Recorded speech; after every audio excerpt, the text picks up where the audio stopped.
tardes. El Instituto Rivaboro les da la bienvenida a este acto académico de presentación del libro titulado Abascal y la contraindependencia de América del Sur, editado por la doctora Scarlett O'Phelan y el doctor Georges Romney y publicado por el Instituto Francés de Estudios Andinos en conjunto con el Fondo Editorial de la Pontificia Universidad Católica del Perú.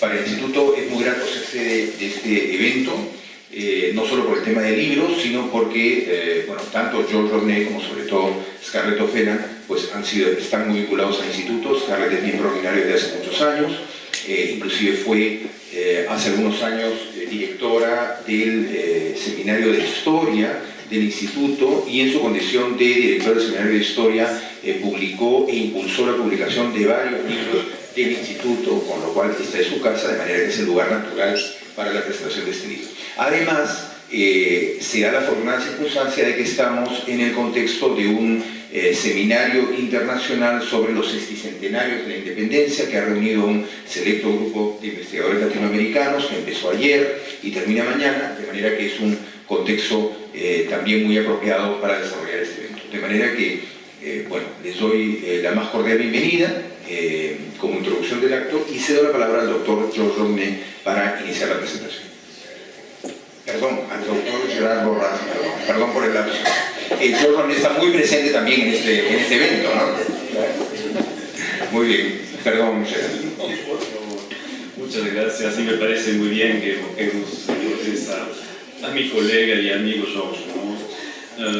Bueno, claro, desearles una muy buena tarde y decirles que para una institución como el IFEA efectivamente es un momento importante, ¿no? Por varias razones. Por la temática, efectivamente, Georges y Scarlett son grandes especialistas del tema de las independencias y se dio una oportunidad de tiempo específica que hizo que el instituto con otras instituciones y en particular con el Fondo Editorial de la Católica publicaran bastante libros, obras que han marcado, están marcados y que van a marcar, ya que no hemos terminado las publicaciones, la historiografía sobre este tema de las independencias. Con esta originalidad, ¿no?, temática, se hizo mucho énfasis en el mundo entero sobre el tema de los revolucionarios, pero la temática de los contrarrevolucionarios sí parecía un tanto opacada, ¿no? Entonces es una temática original y para decir las cosas se ha hecho un trabajo aquí, ha habido un coloquio sobre contrarrevolucionarios en México, en marzo próximo en Madrid hay otro evento sobre contrarrevolucionarios con la Casa de Velázquez, el SEMCA y el IFEA, y organizado por Jordi Canal de la HESS en París, y el señor Muck en Hamburgo también está preparando otro evento. Es decir, que este tipo de trabajo que se está presentando hoy es el inicio, yo diría, de una trayectoria historiográfica realmente de muy alto vuelo, y creo que es algo importante. Importante también porque el IFEA da mucha importancia a las publicaciones. Tenemos un pequeño equipo de 2 personas, pero publicamos unos 20 libros anuales y creo que podemos decir que son libros que pesan, ¿no?, a nivel científico, y eso nos honra de poder editarlo con la colaboración del Fondo Editorial de la Católica, que es realmente un socio muy importante en nuestro trabajo cotidiano, ¿no? Entonces, yo diría que es realmente la concretización de un largo proceso siempre, ¿no?, de este coloquio que se dio en el 2011, en junio, me parece, del 2011, y es siempre muy grato decir, ya tenemos el libro. Para los que hacen libros y que los editan, saben los dolores de cabezas las jaquecas que esto implica. El muy largo proceso de colección de los artículos, de corrección de los artículos, que ya no digo nada más. Decirles entonces el inmenso placer de estar en esa mesa para hacer presente al ausente, Georges Romney, que no está aquí en la institución, y muchísimas gracias a todos. Gracias.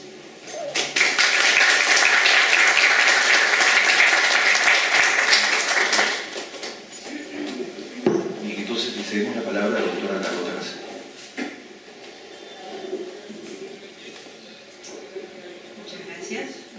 noches a todos y todas.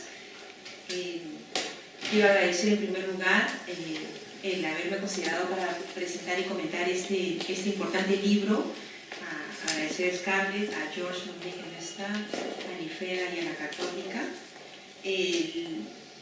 En el tiempo que me corresponde, lo que voy a hacer es demostrar que este es un libro indispensable de lectura, dado que aporta en el conocimiento de un periodo clave y porque además, hasta antes de esta obra, la explicación y comprensión de esta coyuntura especial, de acuerdo a lo planteado por Timothy Anna, John Lynch, Hammett, entre otros, estaba centrada prácticamente en una sola causa, ¿no? La presencia de Abascal impidió la pronta independencia de estos territorios luego de la crisis política española de 1808. Y con eso se cerraba la gran explicación sobre el papel de Abascal. Sin embargo, este libro nos va a demostrar que a partir del tema de Abascal se abre un panorama impresionante de nuevos temas, de nuevos actores, de nuevos protagonistas y de nuevos procesos, y de tensiones, conflictos, inclusiones, alianzas, etcétera, como les voy a comentar pronto. ¿Cómo he organizado mi intervención? En primer lugar voy a dar una imagen general de la publicación y después voy a abordar algunos temas que me llamaron mucho la atención, en tanto aportan a esta idea nueva de lo que propone esta publicación. Se trata, como ustedes pueden apreciar, de una publicación de 580 páginas, así que es una publicación en sí misma con un peso propio en términos literales. Lo he tenido que cargar varios días, he estado atenta y es de verdad que es una publicación importante que vale la pena leer, también vale la pena estudiar y de hecho no la voy a poder resumir en el poco tiempo porque además les quitaría el placer de disfrutar de una buena lectura, de una obra bien estructurada y bien escrita y de la experiencia que viví yo de quedarme atrapada en la lectura desde el momento que la abrí. No hacía nada más, todo el tiempo dedicada a poderlo leer porque cada caso, cada capítulo decía cosas bien interesantes y bien importantes. Entonces, primero esa perspectiva general y después vamos a abordar algunos aspectos particulares. Es un libro que profundiza diversos aspectos relacionados al periodo de Virrey Abascal, 1806-1816, década que coincide con la etapa final del despotismo ilustrado y la fase inicial de las independencias. Contiene 19 estudios que fueron expuestos y discutidos en el Congreso Internacional Abascal y la Contraindependencia de América del Sur, llevado a cabo, como ya señaló George Borra, en junio del año 2011. Está bien, mixtura, está bien. Disculpe.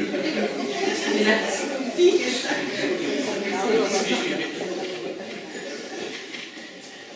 el contexto en el cual se desenvuelve este libro es un periodo de crisis y de aceleración de procesos políticos complejos, de juntas de gobierno, de guerra, de movilización y de tensiones regionales. A través del periodo de Abascal, uno puede conocer además a otros protagonistas de esa historia: militares, eclesiásticos, súbditos, ciudadanos, cabildos, pueblos, caudillos, entre otros. Asimismo, se puede descubrir la manera como cada uno de estos bandos utilizó diversas estrategias para que los pueblos y ciudades se involucraran, ya sea desde el uso de la violencia y el terror, como plantea Barragán, la administración del miedo, el reconocimiento a pueblos que antes habían sido descuidados por la corona, como el caso de Chiloé, en el trabajo de Urbina, la persuasión, el chisme y el uso de rumores como hechos reales, como plantea Ofela, los aspectos simbólicos y la representación pública, apelar a la concordia y a la reconciliación, como propone Guerrero, y hasta lo más moderno de esa época, utilizar la prensa o las proclamas e incluso pasquinas, como plantea Bassan. El resultado de ello, por un lado, es la construcción política del enemigo, y por otro, la comprensión de aquellos que terminaron por convertirse en reductos del partido de la contraindependencia. El costo de esta crisis y de la guerra fue asumido por la sociedad. Muchos de los trabajos señalan justamente el costo que va a significar, porque el Estado prontamente va a quedar sin recursos. Por eso, me parece que lo más trágico de todo esto fue que ambos bandos mantuvieron y exacerbaron la utilización de instituciones extractivistas que empobrecieron a la sociedad y a sus habitantes. En varios de los trabajos, por ejemplo el de Hamnet, se destaca el papel principal que jugó el hecho que Abascal, la Iglesia y el Ejército actuaran de manera coordinada. En ese mismo sentido, Crisopatrón demuestra la manera como a través del regimiento de infantería de línea de voluntarios distinguidos de la Concordia actúan de manera conjunta el Ejecutivo, los militares, los eclesiásticos, los nobles y los comerciantes.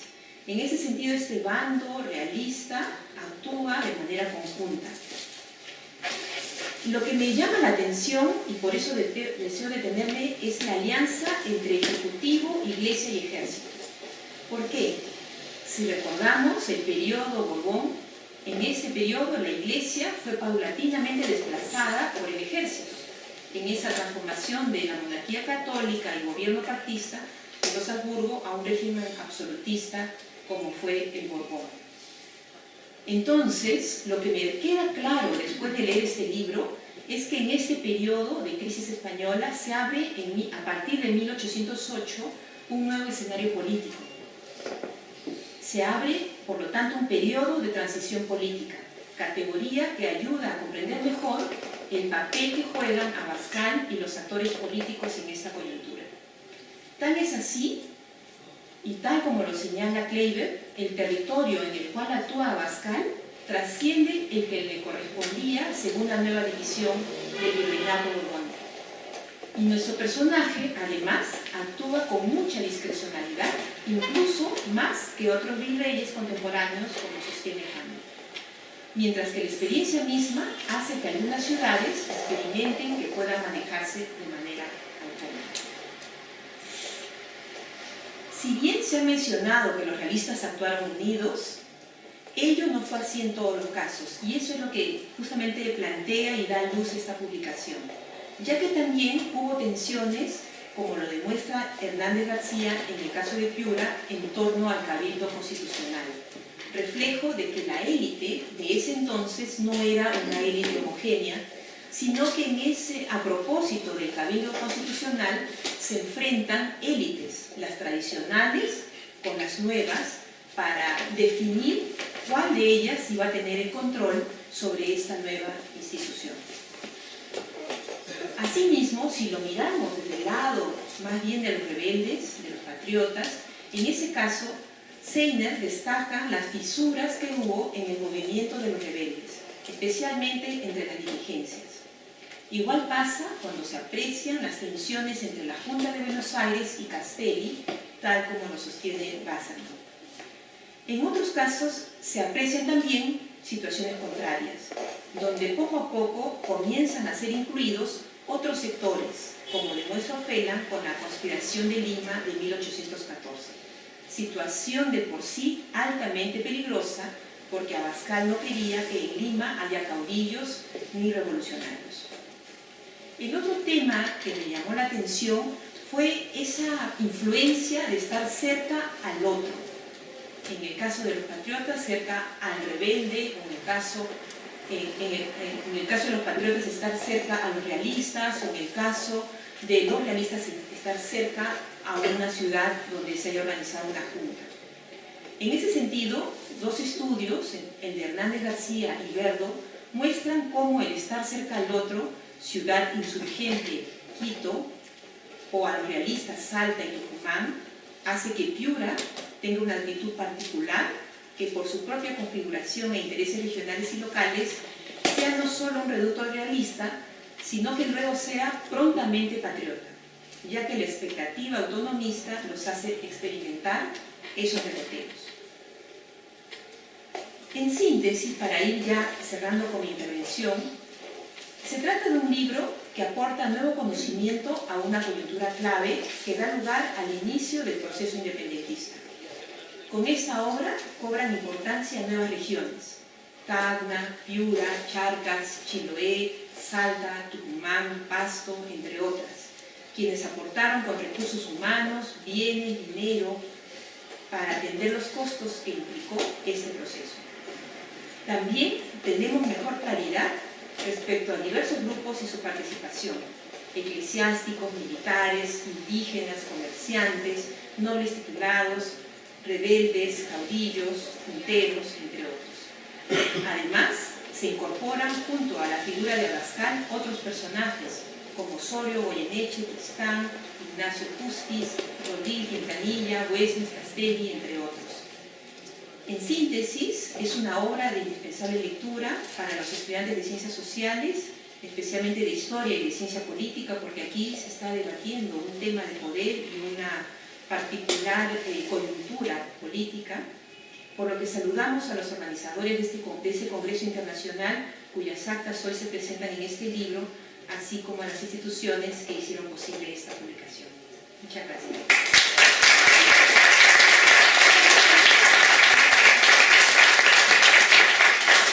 Muchas gracias. Tiene ahora la palabra el doctor Carlos Contreras. Muchas gracias, José. Buenas noches, miembros de la mesa. Buenas noches, señoras y señores. Veo muchos rostros conocidos y amantes de la historia que me inspiran a comentar este libro esta noche. Quisiera comenzar, desde luego, felicitando a los editores del libro, a Scarlett O'Phelan y Josh Launay, por la obra realizada de tanto gramaje, como me decía aquí Gerard, a mi costado. Lo han hecho ya ellos, pero creo que no podemos pues, renunciar a colmarlos de felicidades, porque, como lo decía Gerard, llegar a este momento es la culminación de un largo rosario de esfuerzos y desalientos también, ¿no? Que empieza pues, con la organización del Congreso y la recolección de los trabajos, el cuidado de edición, y creo que lo han hecho pues, muy bien. Tenemos un libro extraordinario, y quisiera aprovechar de felicitar a la doctora Scarlett y también a Josh Launay, porque ambos han sido muy constantes en este esfuerzo que nos cabe a los historiadores de no solamente publicar lo que investigamos, sino ayudar a que los demás, los más jóvenes, también publiquen sus resultados. Y creo que a Scarlett hay que condecorarla, porque en los últimos años ha sido muy constante en esto. No sé ya cuántos libros lleva de este tipo, ¿no? Realiza su congreso, se discuten las ponencias, generalmente de muy buen nivel, muy buena calidad, y luego sale un libro. No es algo que se quede perdido ahí simplemente en el debate. Así que felicitaciones, Scarlett, por tu efectividad, tu generosidad, creo, con los historiadores. Yo mismo me he beneficiado en alguno de estos esfuerzos y también he publicado bajo tu égida mis primeros trabajos. Y también quiero felicitar desde luego a las casas editoriales, al Instituto Francés de Estudios Andinos y a la Pontificia Universidad Católica del Perú, que son de las instituciones más fundamentales para la difusión del conocimiento histórico de nuestro país. Son instituciones privadas, sabemos el poco apoyo que el Estado da para el esfuerzo de difundir el conocimiento básico, como es el caso de la historia, de manera que hay que encomiar el esfuerzo de estas instituciones. Como algunos de ustedes saben, yo trabajé muchos años en el área editorial, también en el IEP. Contar con el IFEA era siempre una gran esperanza para poder sacar adelante las publicaciones históricas. Y la edición se nota muy bien cuidada, no hay erratas prácticamente. Algunos aspectos nos pueden gustar más o menos. Aprovecho, por ejemplo, de decir que esto de dejar la bibliografía solamente con la inicial del nombre y ya no con el nombre completo, me parece un poco discutible. Me gusta siempre saber si los autores son hombres o mujeres. pero cuando solamente leo M. Parnavasio, G. González, en fin, nos quedamos con incógnita. En cambio es curioso que los apellidos sí no tienen ese estándar, ¿no? Es decir, hay un apellido, dos apellidos, apellido de soltera, de casada. En una cosa se ha uniformado y en otro no se ha uniformado, estilo de los editores. Yendo al tema del libro, por supuesto, sabemos que tiene que ver con la independencia del Perú y de América del Sur, pero desde un ángulo muy peculiar que ha sido resaltado también por Carlota. La visión de los vencidos, le llaman los editores en la introducción. Vencidos, me preguntaría, no estoy tan seguro, puesto que el colonialismo pervivió de muchas formas entre nosotros. Podrían ser la visión de los enemigos, en el sentido de que para lograr la independencia tuvimos que luchar contra los peninsulares, también criollos, en fin, americanos, peruanos, que no estaban de acuerdo con la independencia. En cualquier caso, me parece interesante advertir en estos últimos tiempos, entre los historiadores, un afán de rescate de ciertos personajes malos de nuestra historia. Como sabemos, la historiografía construye su santuario y hay héroes y villanos. A muchos de quienes se les colgó el San Benito de malvados, están ahora siendo revalorados. Anoche mismo estuve en una conferencia muy interesante sobre Leguía, por ejemplo, ¿no? Un personaje que a Quintanilla se le había echado a la cruz y ahora es visto con ojos más comprensivos. Abascal también entra dentro de esta línea. Brian Hamlet quizás fue quien inició, el historiador británico, que también tiene una contribución en este libro, inició esta restauración abascaliana cuando publicó el año 2000 en el Instituto de Estudios Peruanos un documento sobre Abascal. Luego recordemos el libro de Víctor Peralta, publicado en el año 2002, en defensa de la autoridad. En cualquier caso, yo diría que Abascal ha sido para los peruanos un personaje ambiguo.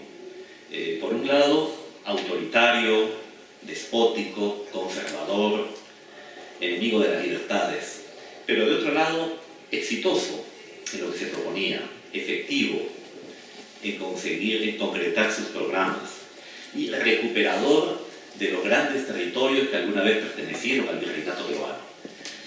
De manera que con Abascal el Perú volvió a ser grande. Y los peruanos parecemos guardar un extraño sentimiento por estas personas autoritarias pero efectivas. El libro, como señaló Carlota, se compone de 19 artículos más una breve introducción de los editores. La tercera parte de los artículos están dedicados al virreinato peruano en su configuración territorial actual y los demás versan sobre territorios del resto de América del Sur en quienes el influjo político de Abascal los alcanzó. Por ejemplo, el Río de la Plata, hoy Argentina, Charcas, hoy Bolivia, Chile, Quito, hoy Ecuador, Nueva Granada. Abascal es grande y nos une a todos. Los artículos plantean temas historiográficos de sumo interés. Voy a reseñar algunos de los temas que están ahí presentes. Por ejemplo, la reacción de las ciudades periféricas frente a las grandes crisis políticas imperiales, como es el estudio de Elizabeth Hernández dedicado a Piura, en el norte peruano. Luego, la convocatoria a la aristocracia para la defensa militar. Sabemos que el compromiso entre aristocracia y defensa armada tenía una raíz medieval muy fuerte, pero se fue diluyendo con el paso de los siglos, y Abascal consideró bueno que la aristocracia diese el ejemplo de la defensa armada del territorio. Una idea que la propia República va a restaurar con la idea de la República Armada, y que hace poco ha vuelto a ponerse en el tapete en el Perú con la discusión de si el servicio militar ha de ser voluntario u obligatorio, y a quiénes les toca ser soldados. Entonces Abascal parece que dijo, bueno, tenemos que dar el ejemplo. Y la defensa de la patria la deben hacer los nobles, que son quienes más disfrutan de la patria, supuestamente. Y crea este regimiento de la concordia, un artículo muy bien planteado por Paul Rizo-Patrón. El nombre de la concordia además aludía a la idea de que en este regimiento iban a entrar también los nobles criollos, de manera que iba a ser una especie de instancia donde codo a codo estarían criollos y peninsulares que tan mal venían llevándose en otras arenas. Sin embargo, como el propio Rizo-Patrón lo dice, fue una defensa militar más de desfile, ¿no? más simbólica que real, que efectiva. Así que no salieron a sudar la sangre en los campos de batalla estos aristócratas que vistieron el uniforme. Otro de los temas clásicos revisitado en el libro es el papel de la Iglesia en la independencia. Tenemos un artículo de Jeffrey Clyburn donde revisa este tema y desmiente la tesis de que la Iglesia estuvo comprometida con la independencia, sobre todo los curas criollos. Dice Clyburn que solamente un 10% de los sacerdotes apoyaron la causa patriótica. Lo que sí ocurrió fue que, por su grado de ilustración mayor al promedio, tuvieron una presencia importantísima en el Congreso. La bancada más importante del primer Congreso peruano era la bancada eclesiástica, con 69 integrantes, me parece, perdón, 20 y tantos de 69, un número así como una tercera parte más o menos. Otro de los temas clásicos sobre los que este libro vuelve es el de las rebeliones y conspiraciones. Recordaba Carlota que nos enseñaron en la escuela que los peruanos nos habíamos mantenido quietos en la época de la independencia porque teníamos un jefe demasiado severo que no permitía que volviésemos los ojos hacia otros lados. ¿Qué tan verdad es esto? ¿Es verdad que un hombre puede hacer tanto o depende de los apoyos y de la cultura política que lo rodea? El artículo de Lizardo Seiner sobre la rebelión de Cela y el de Scarlett O'Phelan sobre las conspiraciones en Lima entran en este punto. En todo caso, Lizardo Seiner nos señala que la rebelión de Cela, una rebelión pues breve, trunca, precipitada también, hay que decirlo, que dura solamente 3 o 4 días, tuvo una represión más bien blanda. Así que se nos despinta un poco a Abascal, ¿no? No es tan fiero en este caso. Scarlett señala cómo era muy manipulador respecto de las conspiraciones, de manera que denunciaba como conspiradores a personajes incómodos que no necesariamente habían conspirado.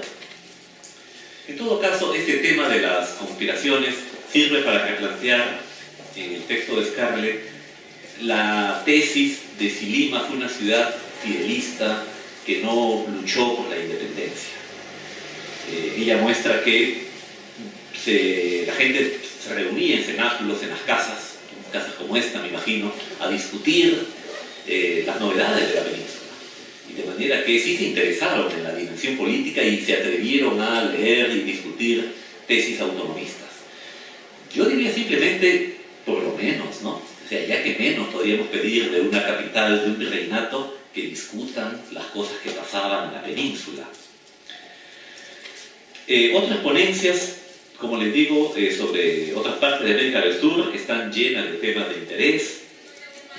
Los sucesos de Quito, por ejemplo, estudiados por 2 artículos, uno de Cristiana Borchard de Moreno y otro de Jaime Rodríguez, donde se aprecia bien los conflictos entre la ciudad principal y las ciudades periféricas, de manera que la ciudad principal, como Quito, no le es fácil dirigir una lucha autonomista, puesto que las otras ciudades, en este caso de la audiencia de Quito, Riobamba, o Loja, Cuenca, no siguen a Quito, porque tienen una disputa anticentralista, Guayaquil, por ejemplo, de manera que la disputa entre monarquismo y autonomismo, en fin, criollismo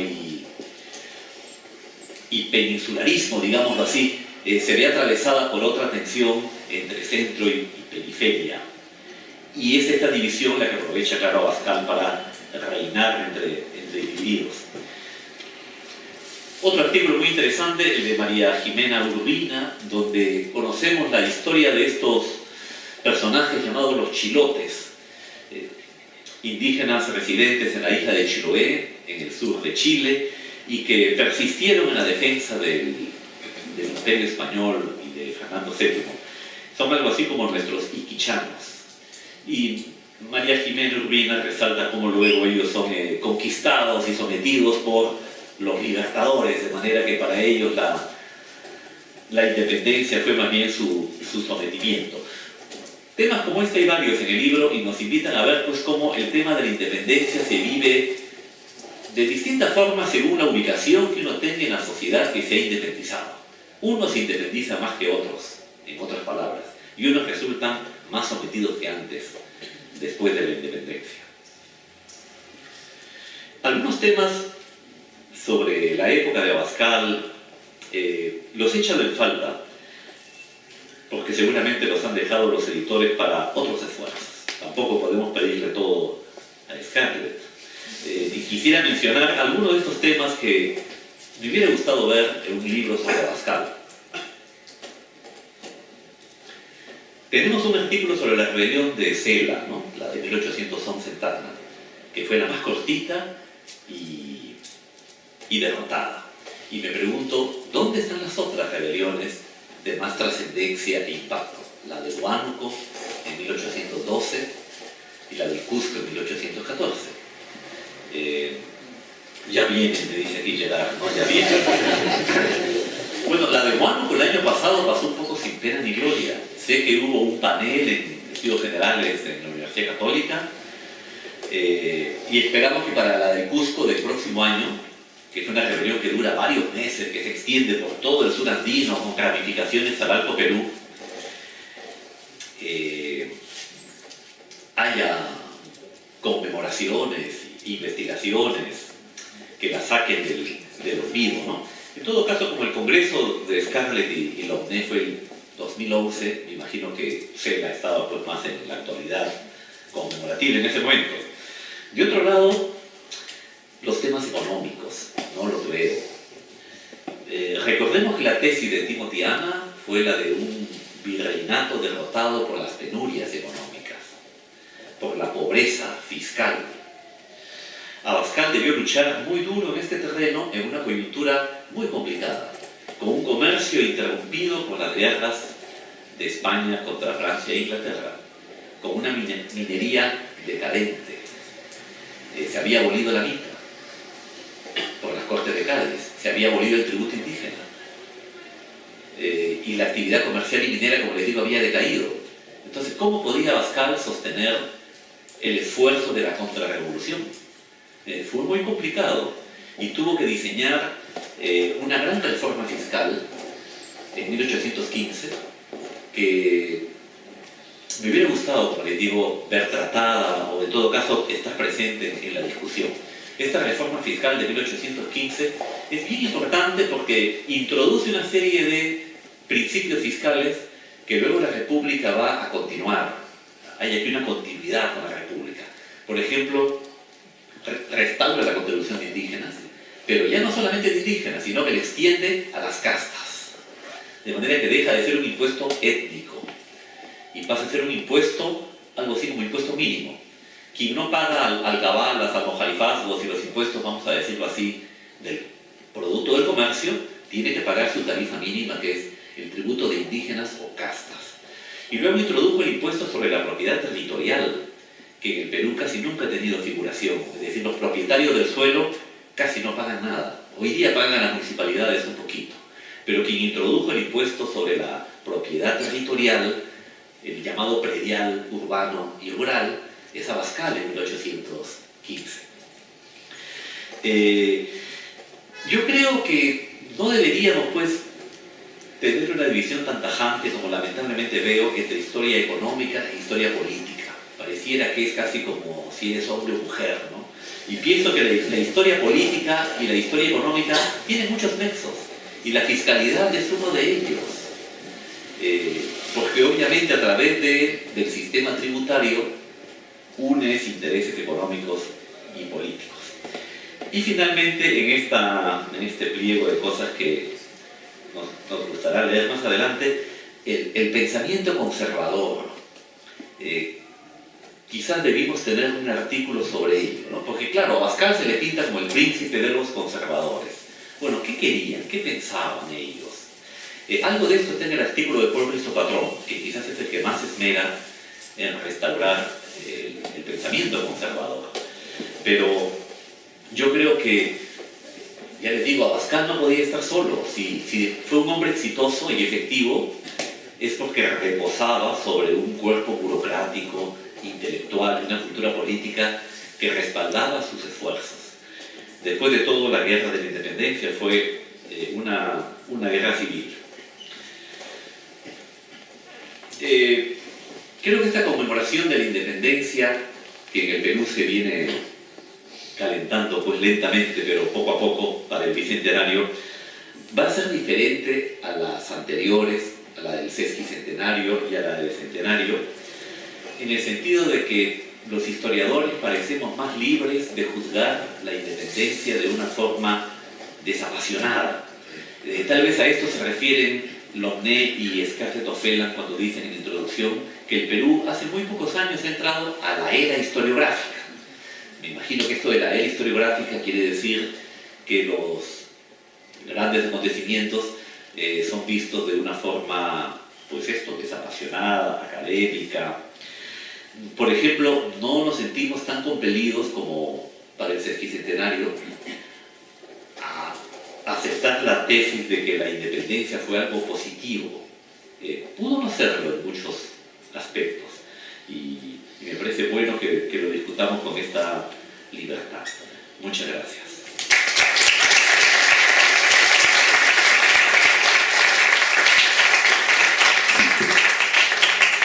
Carlos, y por último, ahora uso la palabra a la doctora Scarlett. Buenas noches. Primero que nada, muchas gracias por asistir a la presentación del libro. Veo entre el público a colegas, alumnos, amigos, y les agradezco que estén acá acompañándonos. El libro es un libro coeditado, ¿no? Entre Georges Lomné y yo, y aunque yo sea la que estoy sentada ahora en la mesa de honor, tenemos a Georges presente porque es un congreso y un libro que trabajamos juntos. Voy primero a dar gracias a las personas que han contribuido a que tanto el congreso como el libro se hagan realidad, y luego hay algunos comentarios sobre la figura de Abascal. Georges me ha escrito hoy día pidiéndome que no me olvide de agradecer a algunas personas, así que traigo apuntado los nombres para no olvidarme. Me pide que, y estoy totalmente de acuerdo, ¿no?, que agradezcamos en términos de la edición y de la organización del congreso a Audrey Laval, ¿no?, a Vanessa Ponce de León, que nos ayudó muchísimo en la edición, y a Marie Brugère, ¿no? Y por supuesto el apoyo constante que hemos tenido de Gerard Roja, que además nos ha estado haciendo el seguimiento desde que asumió el cargo de director del IFEA, ¿no?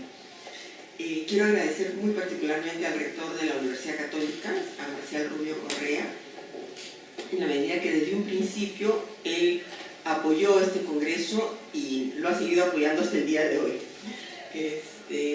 También a Marcial Blondet, ¿no?, que era en ese momento el decano del posgrado, que nos brindó su apoyo en todo momento, y a Miguel Justi, el jefe del Departamento de Letras y Ciencias Humanas de la Católica.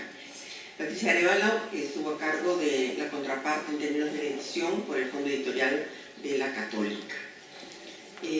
Apoyaron también el Congreso la Cooperación Francesa, el IFEA, la Católica y la Embajada de España. Un agradecimiento extensivo a todos y cada uno de los colaboradores, tanto en el Congreso con sus ponencias como en el libro con sus artículos. Veo acá a Elizabeth Hernández, que nos acompaña, pero también estaban dentro de los que participaron en el libro el padre Jeffrey Kleiber, Lizardo Sainer y Paul Christo Patrón. Y por supuesto, un agradecimiento a los dos comentaristas, ¿no?, a Carlota Casalino y a Carlos Contreras, que nos han puesto tantos puntos interesantes sobre el tapete, ¿no?, para crear un entusiasmo por la lectura del libro.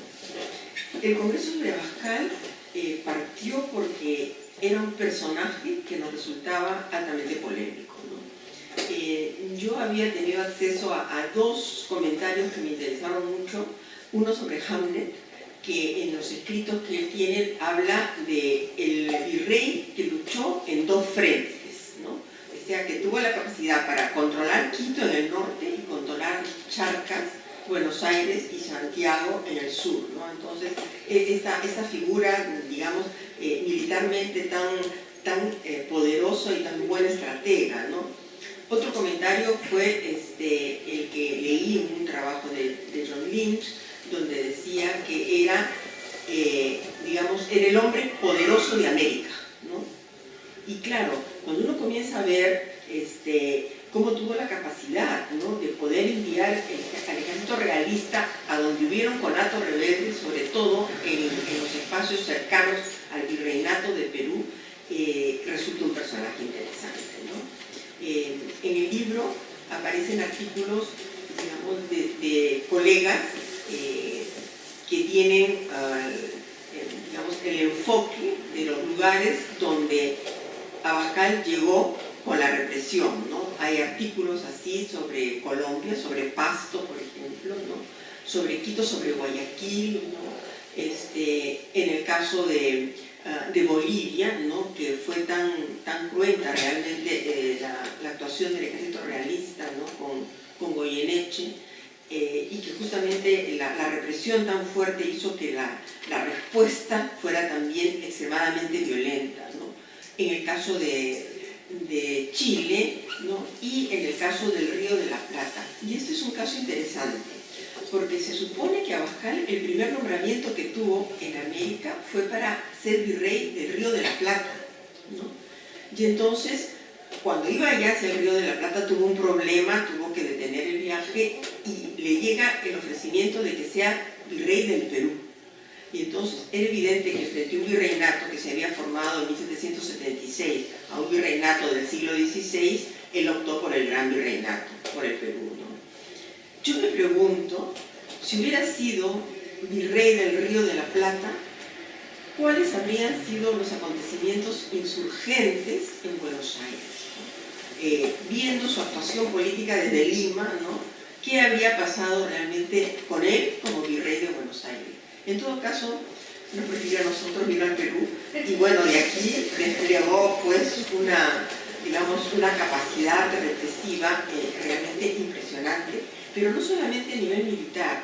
Era una persona tan extremadamente conservadora que cuando se da la Constitución de Cádiz, ¿no?, a la cual considera un gran peligro, trata de evitar que se promulgue, ¿no?, todo lo que puede, hasta que en sus propias palabras, en sus memorias, va a decir no podía seguir controlando, o sea, que no se decretara la Constitución, porque los indios ya sabían que se había abolido el tributo, y si no lo decretaba, iba a haber una insurrección.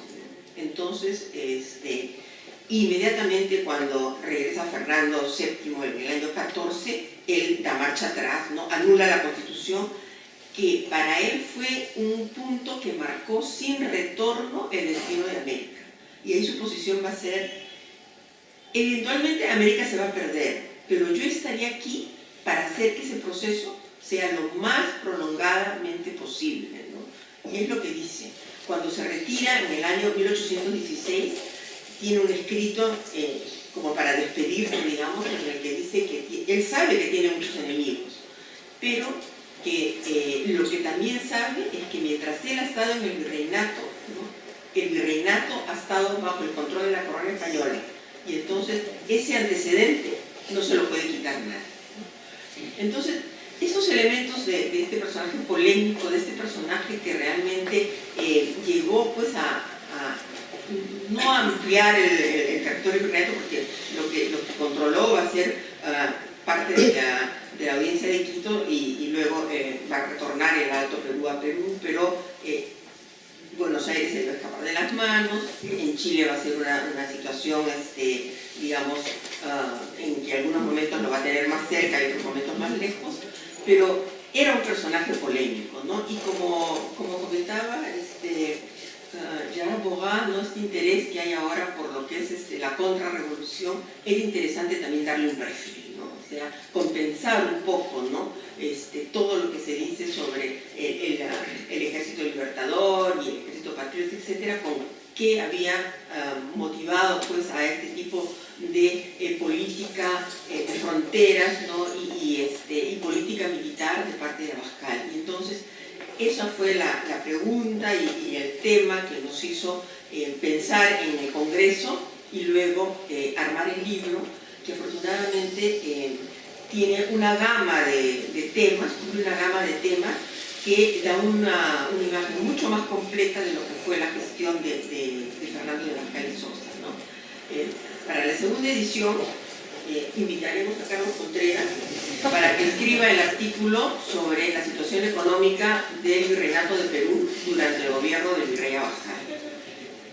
Y también probablemente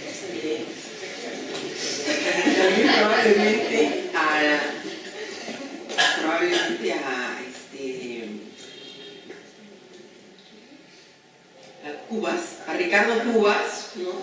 Para que nos escriba algo sobre el conservadurismo de Abascal, ¿no? Y entonces con eso quizás el libro para la segunda edición tenga unos temas mucho más redondeados, ¿no? Nuevamente les agradezco a los presentes y a las personas que me acompañan aquí en la mesa haber hecho posible esta presentación, y esperemos que el libro pues cumpla las expectativas que se han levantado, ¿no? Muchas gracias.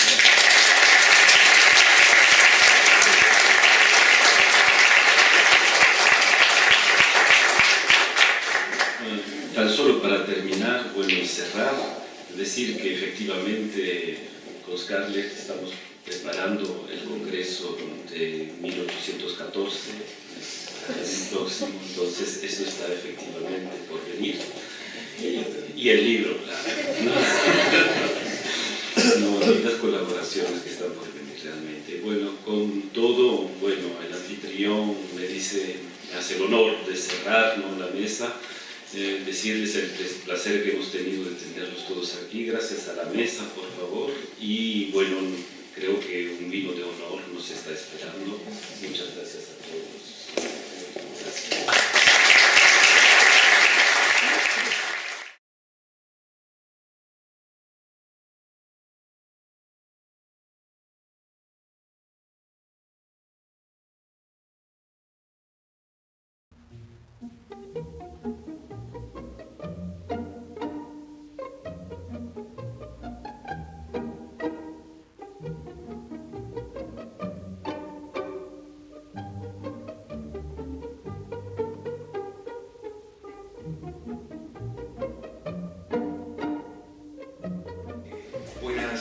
Tardes. El Instituto Rilaboro les da la bienvenida a este acto académico de presentación del libro titulado Abascal y la contraindependencia de América del Sur, editado por la doctora Scarlett O'Phelan y el doctor Georges Launay y publicado por el Instituto Francés de Estudios Andinos en conjunto con el Fondo Editorial de la Pontificia Universidad Católica del Perú. Para el Instituto es muy grato ser sede de este evento, no solo por el tema del libro, sino porque bueno, tanto Georges Launay como sobre todo Scarlett O'Phelan pues están muy vinculados al instituto. Scarlett es miembro ordinario desde hace muchos años, inclusive fue hace algunos años directora del Seminario de Historia del instituto, y en su condición de directora del Seminario de Historia publicó e impulsó la publicación de varios libros. Diría de una trayectoria historiográfica realmente de muy alto vuelo, y creo que es algo importante. Importante también porque el IFEA da mucha importancia a las publicaciones. Tenemos un pequeño equipo de 2 personas, pero publicamos unos 20 libros anuales, y creo que podemos decir que son libros que pesan, ¿no?, a nivel científico, y eso nos honra de poder editarlo con la colaboración del Fondo Editorial de la Católica, que es realmente un socio muy importante en nuestro trabajo cotidiano, ¿no? Entonces, yo diría que es realmente la concretización de un largo proceso siempre, ¿no?, de este coloquio que se dio en el 2011, en junio, me parece, del 2011, y es siempre muy grato decir, ya tenemos el libro. Para los que hacen libros y que los editan, saben los dolores de cabezas que esto, las jaquecas que esto implica. El muy largo proceso de colección de los artículos, de corrección de los artículos, y ya, no digo nada más. Decirles entonces el inmenso placer de estar en esa mesa. Del instituto, con lo cual esta es su casa, de manera que es el lugar natural para la presentación de este libro. Además, se da la afortunada circunstancia de que estamos en el contexto de un seminario internacional sobre los sesquicentenarios de la independencia que ha reunido un selecto grupo de investigadores latinoamericanos, que empezó ayer y termina mañana, de manera que es un contexto también muy apropiado para desarrollar este evento. De manera que, bueno, les doy la más cordial bienvenida como introducción del acto y cedo la palabra al doctor George Romney para iniciar la presentación. Perdón, al doctor Gerard Borras, perdón por el lapso. George Romney está muy presente también en este evento, ¿no? Muy bien, perdón, Gerard. Muchas gracias, y me parece muy bien que evoquemos a mi colega y amigo George, ¿no? Bueno, claro, desearles una muy buena tarde, decirles que para una institución como el IFEA efectivamente es un momento importante, ¿no? Por varias razones. Por la temática, efectivamente, George y Scarlett son grandes especialistas del tema de las independencias y se dio una oportunidad de tiempo específica que hizo que el instituto con otras instituciones y en particular con el Fondo Editorial de la Católica publicaran bastante libros, obras que han marcado, que están marcados y que van a marcar, ya que no hemos terminado las publicaciones, la historiografía sobre este tema de las independencias. Con esta originalidad, ¿no?, temática, se hizo mucho énfasis en el mundo entero sobre el tema de los revolucionarios, pero la temática de los contrarrevolucionarios sí parecía un tanto opacada, ¿no? Entonces es una temática original y para decir las cosas se ha hecho un trabajo aquí, ha habido un coloquio sobre contrarrevolucionarios en México, en marzo próximo en Madrid hay otro evento sobre contrarrevolucionarios con la Casa de Velázquez, el SEMCA y el IFEA, y organizado por Jordi Canal de la HSS en París y el señor Muck en Hamburgo también está preparando otro evento. Es decir, que este tipo de trabajo que se está presentando hoy es el inicio para hacer presente al ausente, George Romney, que no está aquí en la institución, y muchísimas gracias a todos. Gracias.